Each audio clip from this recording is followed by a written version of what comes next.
It's the Believe in Texans podcast brought to you by FanDuel. Cecil, you were there. You were at the game. I was there. I was at the game. That was a frustrating game throughout, but obviously the Texans end up dropping one to the Bucs in just a horrific fashion at the end. How have you been emotionally coping with it, other than working an actual job today? You know what? Was hard because everybody at the school, what happens to the Texans? Why did Texans lose? Why did this? So I'm thinking about it every class period, in the hallway, in the classroom, all the time. Yeah. Oh, that's worse than talk radio. Yeah. Emotionally, I'm frustrated. You know, you go from 0-1 and you struggled offensively. Defense showed a lot of promise.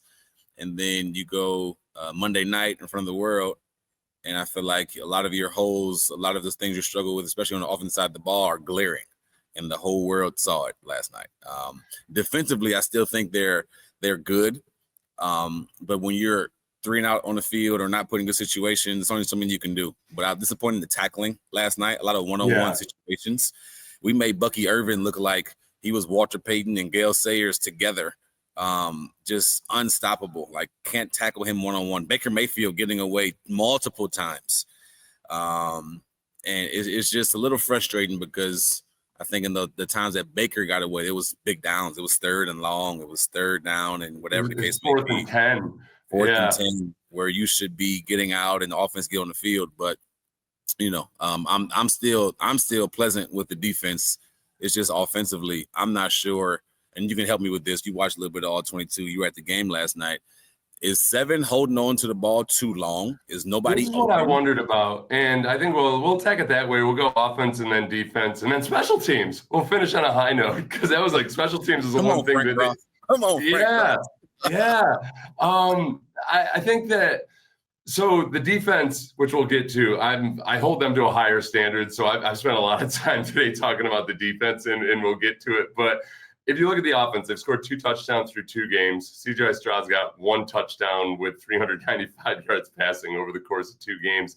The biggest thing when I watch CJ play, I'm trying to figure out a couple things. One is that there's times, especially when Tampa is running some of these zero blitzes, which are really well disguised, whether the receivers need to be doing a better job of maybe flattening their routes or getting their eyes on CJ more. But then also combining that, and I'm curious about your perspective on this. It feels like CJ might be too rigid or rigid, more rigid than usual right now in going through his progressions, because there are a couple times where, man, he's waiting for Dalton Schultz to clear on an out. Well, meanwhile, Nico Collins is coming open over the middle, and based on the coverage and what CJ's seeing downfield, like why not just leap to Nico? Like it almost feels in a weird way like they're making a conscious decision to say, well, okay, we got to be sure we get everybody involved, so we don't want to lean too heavily on Nico.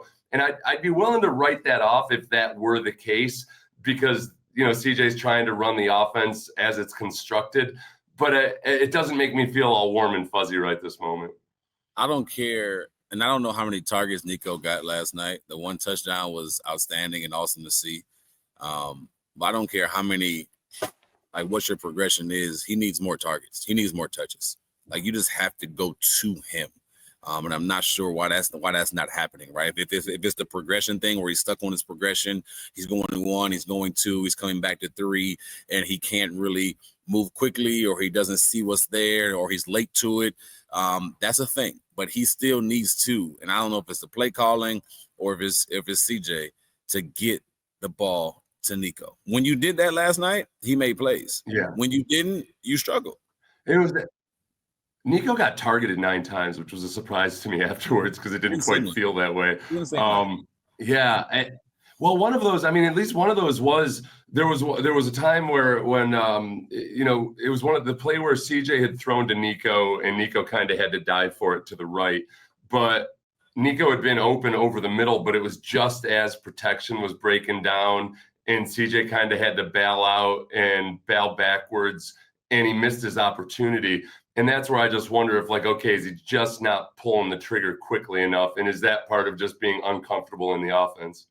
He looks like he's overthinking. That's what it looks like. Because there's times where, yes, the protection may break down, but there's times where he has time And he just back there to sitting. And then after a while, you know, as a defense line, you're eventually going to get through. Then he flushed out the pocket and he's trying to look to make something happen. I'm like, I don't know if he's holding the ball. I got to watch the all 22. Is he holding the ball too long? Are guys not getting open? Like, what is the case here? But it's just not good when it comes to that at all. Well, and the other part of it too is, you know, I'm hesitant to criticize play calling because it's one of the classic things where, man, when it works out, it was brilliant. When it doesn't work out, it wasn't. But I'm sitting there, and when it's 2nd and goal on the 1 yard line, and they run every play out of the gun, and when the first play is like some weird little zone read into the teeth of a defense that's been manhandling your offensive line, or then they throw the double move there to Nico. Like, whatever, probably not a high percentage shot right there. But then on the third play, this sprint out of gun again. So you're not utilizing play action at all. You've got a right-handed quarterback running to the left while all the linebackers and everybody else is just sitting there in coverage in the end zone. And I don't understand what the thinking is there on that sprint out, especially. You talk about all offseason how physical, how a violent mindset you're going to have on the offensive line. All this talk about we're going to be just a different mindset. That was your chance to prove. First, a very good D tackle in Villa, right? I get it. But that was your chance to prove that you had that mindset. I don't care who's on the other side of the ball. When you're on that particular yard line and you have Nick Chubb who can move forward, he falls forward a lot. I haven't seen him fall backwards in the 2 games. He falls forward like maybe for a yard or two. That's all you need in that situation. If you don't get under center, Seth. A fullback in the game or a tight end and run and pound the football. Or, okay, even do that. Call a different play. Give Nico a shot in the end zone, right? One-on-one coverage. Give him a shot in the end zone. Just do something. But a sprint out on 3rd or 4th down was God. Again, I want to be careful. It was a bad thing. And I want to see more of you being physical. And I get it. You're going against a good defensive tackle, but you can't be so scared that you can't call a play or call a run play.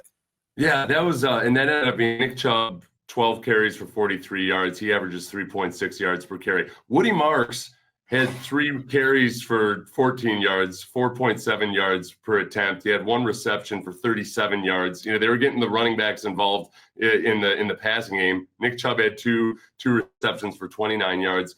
And then Woody Marks in pass protection. He had the one. He came across the offensive tackle to pick somebody up and kind of cross body block the dude. Yeah. That kid's got something to him. And I know he doesn't look like an every down back or whatever, but at this point, man, they got to get people in there that can produce, and he can produce, and he's a threat. As long as he can pass protect, then defenses aren't quite sure how to handle him, you know, and because you can't just treat him like, oh, he's only in there to run. They got to worry about him in coverage. So I think there might be some potential there. It was interesting that Damian was a healthy scratch and the first back in was Woody. So I'm like, okay, all right, cool. Let's see what Woody can do. And he did well again and pass protection really well.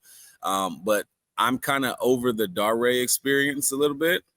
And Woody probably should step into that consistent third down role, because that's what he can do. He can catch, he can run out the backfield, he can block, he can protect. I just think he brings them more, maybe even a little more, because he's a smaller guy, so he got a little more in the trunk. He can really give and take on the blocks when the guy is coming. Yeah, he's got natural leverage. Yeah. Well, I mean, Gumbo Wally's getting trucked by a defensive back. You know, I mean, okay. And then the other part too is I just know from my mentions on social media that people were wondering early on, like, okay, what's this fixation with Justin Watson? Because you weren't seeing Higgins, you weren't seeing Noel. And my first thought was probably that they just trust that Justin Watson's going to be where he's supposed to be, that the rookies are always just maybe a little bit off or something. But man, you're in a game where Emeka Buka is scoring his 3rd touchdown in the course of 2 weeks right off the bat. Like they're coaching, and I know Buka's very polished for a rookie, but still, I don't think they have the luxury right now of just wanting to, only have the guys that check off every box in terms of route running and what have you, when they flat out need more athleticism out there.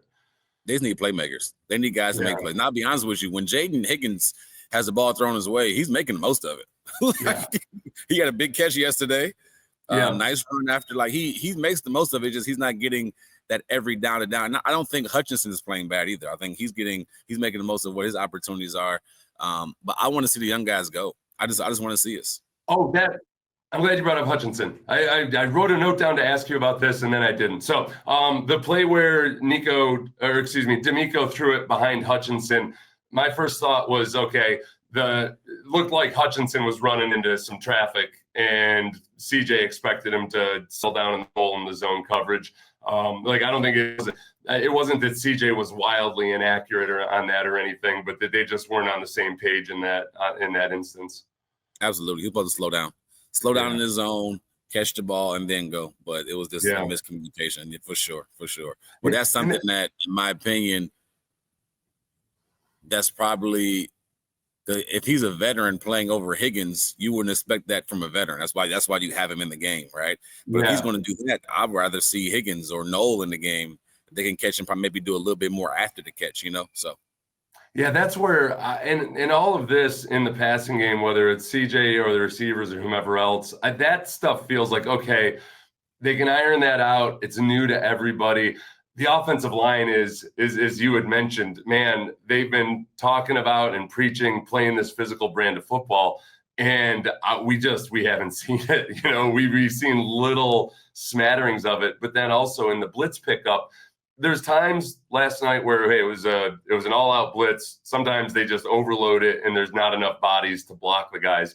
But there were also a lot of moments where it was a well-executed blitz, but it was only 5 guys rushing. But because the linebacker enters late and just disguises it, kind of cloaks himself behind one of the other linebackers, the O-line just looked completely inept. And this is where, again, I've been turned into a liar because I've been saying all offseason, hey, as long as if they've got guys who are smart and can sort things out, they don't have to be all pro. They don't have to be just the most physically talented guys in the world.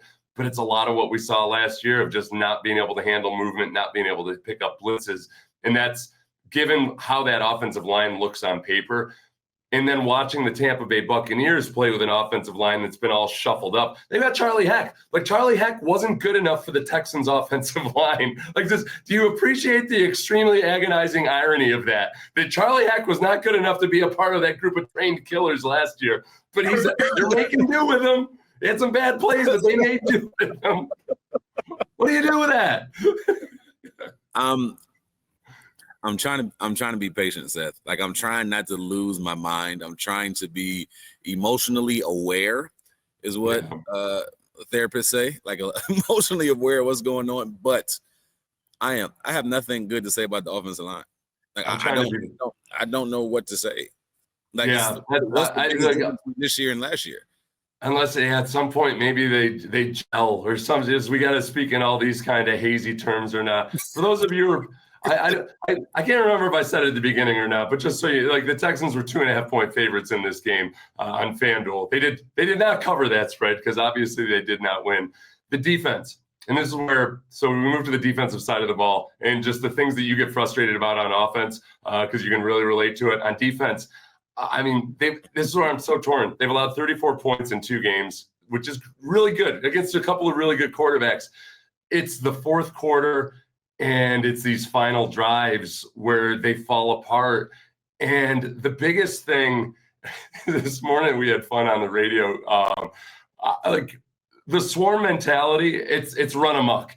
And I feel like swarm, D'Amico's favorite acronym is special work ethic and relentless mindset. We started coming up with different acronyms for what it actually looks like. Mine is stupid, reckless arm tackling. That's where the ARM is in swarm, because that's what it looks like. They are reckless when they fly to the ball. It's like everybody's trying to get there as fast as they can so they can be first to arrive at the missed tackle, And when you go to, and it's over and over again in the run game where the defensive line at times was getting manhandled. There were other times where the linebackers are just sitting back and absorbing blocks. But then out in the open field, guys are just flinging themselves all over the place. And then in that final drive, it was 4th and 10. It was a great job. Defense has done a great job this series before, but it's 4th and 10. Henry To'oTo'o does a good job of delaying this blitz, but when he comes on the blitz, he comes around too wide, and he gives Baker Mayfield a perfect lane to run up through and runs for 15 yards in the first down. I think that was the one where CJ Gardner-Johnson made Baker forget about whatever injury he had because he talked smack to him while he was down on the ground injured afterwards.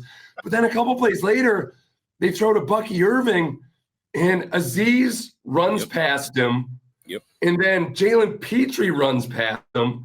And then Henry To'oTo'o comes in and just launches himself head first with no wrapping or anything. He misses a tackle. Somebody else missed a tackle. I think Caitlin Bullock finally brought him down. But it was 4 missed tackles on Bucky Irving at this crucial juncture in the game. On that 4th and 10, because I've seen a lot of people say, well, they lost the game right there. And they certainly missed the opportunity to seal the game right there if To'oTo'o could have just gotten him down. But they had to run 6 more plays to get the touchdown. And so it was just, after watching the entire game where the Bucs were just running at will at times, and some of those long drives, even though the Bucs weren't scoring points, they were controlling the time of possession. The Bucs end up having 37 minutes time of possession.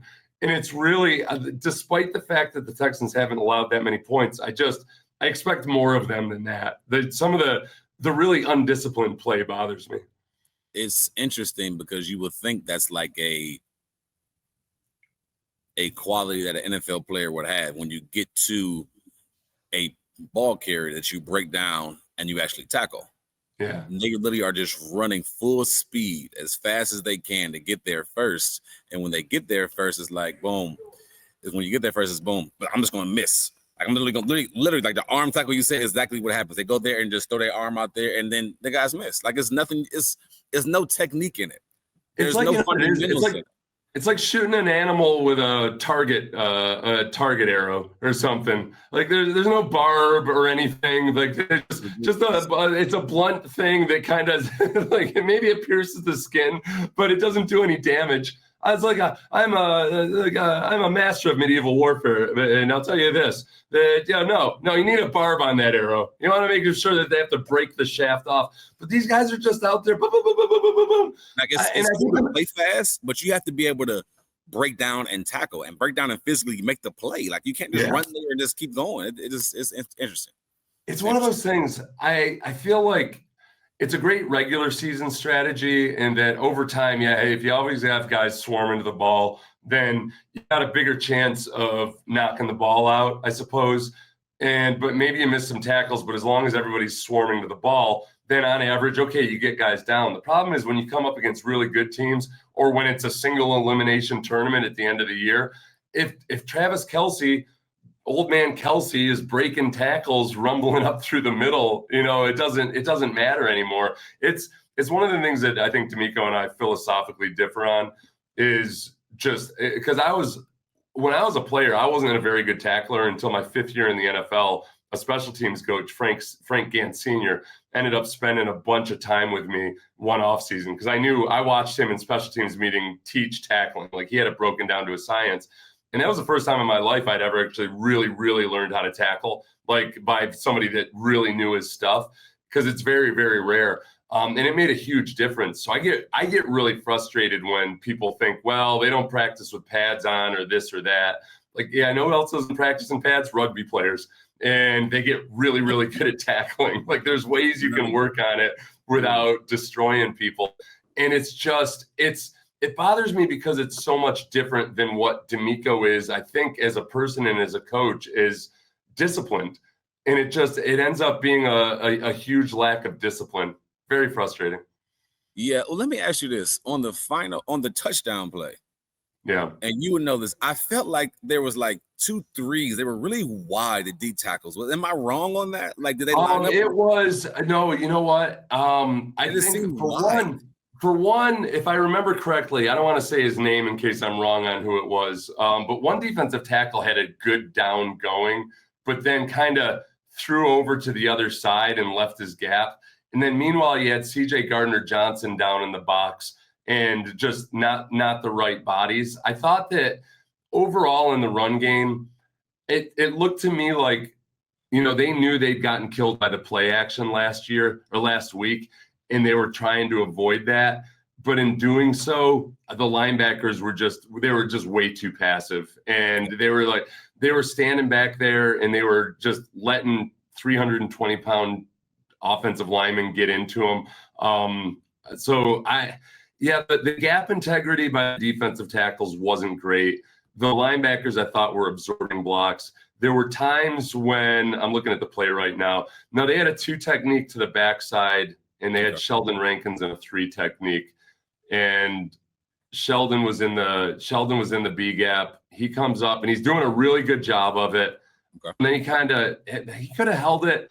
CJ Gardner-Johnson down there just gets, out body sized by an offensive lineman.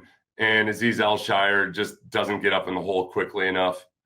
And one of the other linebackers, that was a tough spot right there because they were down on the 2-yard line, just by getting down into that moment. That wasn't like the worst play they had. One thing that was bothering me was that the defensive ends weren't really doing a good job against kick out blocks and like pullers and all of that stuff. They just seemed unaware at times. And then you combine that with the defensive tackles just not playing the right leverage all the time.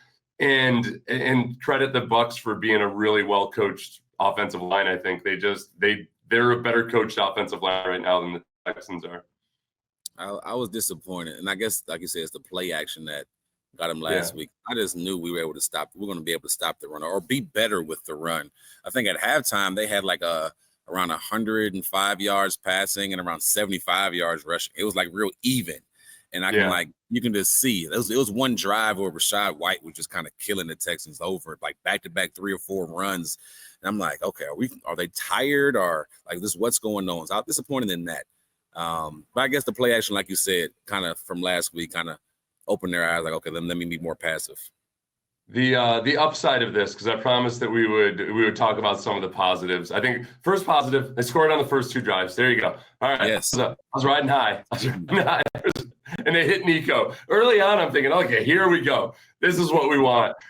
This is, by the way, as FanDuel has the line on the Jags game, as Texans are 1.5-point underdogs. Right now in all the playoff odds, it looks like the Jaguars are the Colts are ahead of the Texans in almost everything in terms of probability charts and everything. The Jaguars are seeping up there in some regards. So we'll see how this week goes. But the special teams, as we mentioned earlier, the block punt, which was an incredible block punt because you couldn't even tell. There were so many guys back there that you couldn't even tell that it was Jacob Johnson that blocked the punt at first. That was a very good block. And then you had the Jalen Noel return. Did you get a good look at the potential block in the back, or whether they picked up the flag? And to me, it looked like a good job picking up the flag on it. I'm guessing that if I were a Bucs fan, I'd be livid. But to me, it was ticky-tack enough that, you don't call that. No, I didn't see that. I was standing where he was running to, the end zone he was running to, so I didn't get a good look at it. But I did get a good look at that block, and then the half before it happened, in the first half, I want to say, Johnson almost blocked another one. The Buccaneers were backed up. Yeah. He threw very similar. He got through, and he was like this close to blocking the punt. And that was a good job by Frank Ross by seeing it and coming back with a similar attack and then able to achieve it. Next week, the Texans face the team that drafted both you and I, the Jaguars. And Brian Thomas Jr., I don't know if you saw this weekend at all or not. Most people aren't watching Jaguars games, but Brian Thomas Jr. had multiple instances where he looked scared of contact. And the Jaguars were in a position to either win or be in a really good position to win the game. When Liam Cohen goes for it on 4th down, Brian Thomas Jr. caught it where it would have been a first down and maybe he could have gotten into the end zone, but he just, I don't know if he even gator armed it. He just kind of swatted the ball away. And then there were other instances in that game where he just looked scared of contact. And how often did you ever come across a guy that wasn't scared of contact that all of a sudden got the jitters in that regard? You know what? Like you see it in high school all the time. Kids are kind of scared of getting hit. And then sometimes in the NFL, guys have a reputation for being gator armed. But I don't know. And now maybe Brian Thomas Jr. had a reputation for that, but I don't ever recall hearing about it until this year. I watched a lot of Jaguar games last year, and He never had that issue last year. Now, I think his route tree was a little different. I think his route tree was a little different last year in a different offense with Doug Peterson, right? He was more down the field guy, more on the sideline. He didn't come across the middle as much, right? Yeah. A lot of stuff you saw from the highlights or stuff, but he was coming across the middle where there was a lot of options to get hit. To get hit, right? But I think that's a mental thing, right? I think that's all a mental thing. In reality, 90% of the time, when you're gator arming to not get hit, you don't even get hit that hard, right? Yeah. And then the other 10% you get laid out. That's just what it is. Yeah, like you never really the really good ones. Yeah. How often is it that you really know it's coming? Like where you're like you can just sometimes you just don't know. Sometimes you just don't know. Like a lot of times I got blew up, I didn't see it coming. I didn't feel it coming. So the ones you're most tempted to gator arm on usually actually aren't big hits. It's all those other ones where you're just completely caught unaware. When you're completely caught unaware, that's the ones you get knocked out or you get hurt pretty bad. And that's the best way to avoid injury is really by being completely unaware because you don't tense up, right? You just at least your body kind of absorbs so for BTJ, it's all mental with him. Like I don't even know. I think it's mental. I think teams are prepared for him this year. He's not a rookie anymore. And I think Travis Hunter got something to do with it. Oh, yeah. Yeah, I mean, there's some good drama this week. We'll get into it later on in the week. But, yeah, Liam Cohen and not seeming all that super enthused about Brian Thomas Jr. or Trevor Lawrence in that game. And, see Trevor wave him off like, I'm going to go listen to Jaguar Sports Radio right now, I think. Wait, is there a believe? Oh, yeah, well, no, we're talking to Bucky. I'm going to talk to Bucky Brooks later this week, who does the believing. I can't wait to talk to Bucky about this on Thursday. I don't think you're going to be able to join us, but we'll figure it out, and you and I will talk later this week as well. That was awesome. All right. Thanks, everybody, for listening to and watching the Believe in Texans podcast. Please like, subscribe on YouTube, on Apple. Give us a 5-star review or more if you have somehow figured out a glitch or a way to do it. Thanks, everybody.